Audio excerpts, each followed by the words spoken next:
What's going on, guys? It's James, aka the Boise Jon Snow, back with another review. And before we dive into this review, I urge you to look at the description. That's where we're putting our new grading system for movies. And next to those grading systems, I'll put movies I believe fit that grade to kind of gauge where I'm at.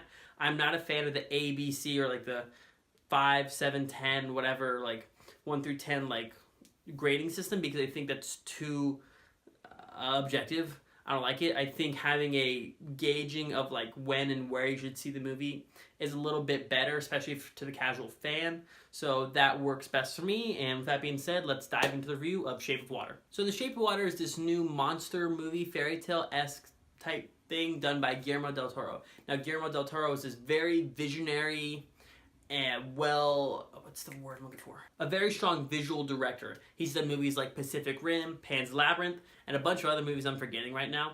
But the dude just knows how to make a filmmaking experience, a movie pop inside the theater like no other. And going into this movie, I really had no expectations. I'm not very familiar with Guillermo del Toro's work.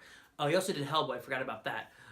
He's a very strong visual director. A lot of his movies I was too young to see them, or I just didn't want to see them at all. So I really had no idea of his style, his tone, his dialogue. I knew he had a strong visual background, but then I didn't know anything beyond that. So going into this, I was optimistic, but then I really had no idea what to expect. And then I talked to some other friends of mine who saw the movie before me, and they were like, oh, it's this and that, and this, and I really didn't know what to expect, but I did have high hopes since there's good buzz around, especially the critics and things of that nature. There's some good buzz, and I was optimistic going into this movie. And upon watching the movie, I actually very much enjoyed it. So we're going to dive into some of the best parts of the movie. We have Sally Hawkins, I believe, is our main character, who is mute and does sign language. And so her character, her performance in general, was phenomenal. She got a lot of power and emotion out of her. Her and the connection to this monster played by Doug Jones. And Doug Jones did a fantastic job in this movie as well. A great performance by him. You saw their relationship build through very subtle things. Through music. Through just giving food. And it was weird because it's this relationship between this person and this monster, but you see it build slowly and surely. It wasn't just she popped in and then they started making out. It was just this kind of this mutual understanding. And the best line for the movie for me, it was something of the nature he doesn't know that I'm broken or not complete, something of that nature. And that was her talking to her friend about the monster. It's her whole life people saw her as incomplete, and this being for the first time sees her as whole, if not more than that, because she's willing to reach out to him. And that was really powerful to me, and I really thought that relationship built perfectly. And there's a scene in the middle of the movie, 2/3 in, that some people are uncomfortable with.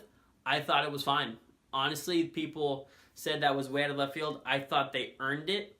I thought it was powerful, and it didn't do anything either. It was a fine scene, and I think their dynamic is what shines above the rest in this movie.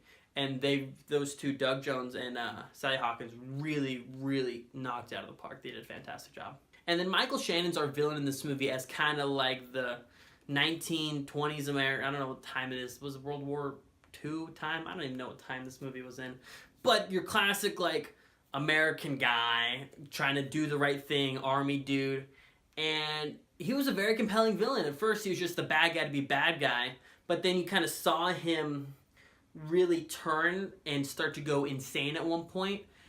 And it was fascinating to see that, because this monster ended up being this objective, and he's just going after it, getting it done, trying to be the best man he can be, and being pressured by Big Brother almost. And you saw what was just kind of an asshole character really turn into a twisted person to do anything that it takes to get the job done, because he's the man that gets the job done. And it was an interesting character arc to see him turn like that. Beyond the performances in this movie, which usually do mean the most to me, characters and performances, those are the biggest things that matter to me.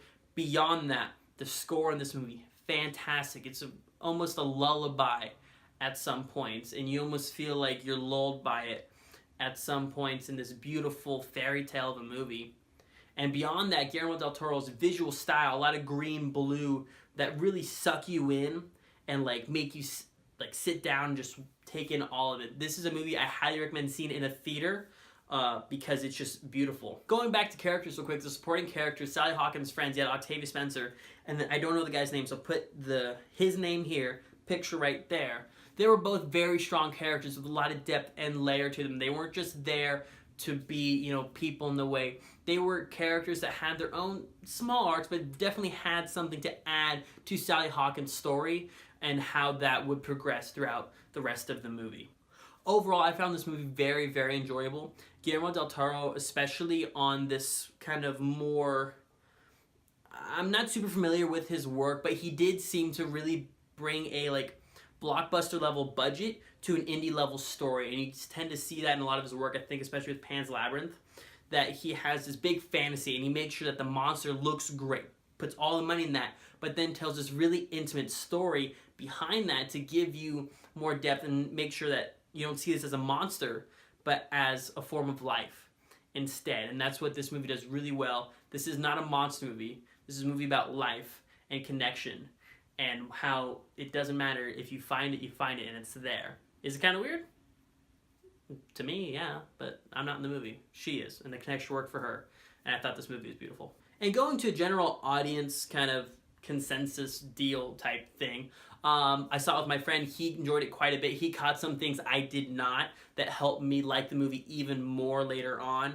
I thought the movie was beautiful. I thought it was funny. I thought it was magical. There was a lot of good stuff coming to this movie. And overall, most people enjoyed the movie that I talked to that had a problem with that one scene. I don't see anything wrong with that scene at all. I think it works. It's a great payoff to what they built before it. And even if you had a problem with it, there's not a lot to. So suck it up. It's just a movie. So with that being said, I'm going to give this movie, I'd buy it on DVD. This movie, I think, has a lot of rewatch value. Not really, I wouldn't go back to the theater right away, but when this comes out on DVD, I'd probably pick it up, pop it in every couple months. Very beautiful, powerful story, great visuals, great score. This got the whole package, and Guillermo del Toro did win Best Director Oscar. So don't be surprised if this cleans up at the upcoming Oscars as well. That's all I have to say today. So if you like what you saw or heard or I did with my hands, please hit like, subscribe, and share, and comment. What did you think about this movie? This movie's kind of a little bit polarizing, more than most movies I've seen this year, but there's been some really polarizing ones.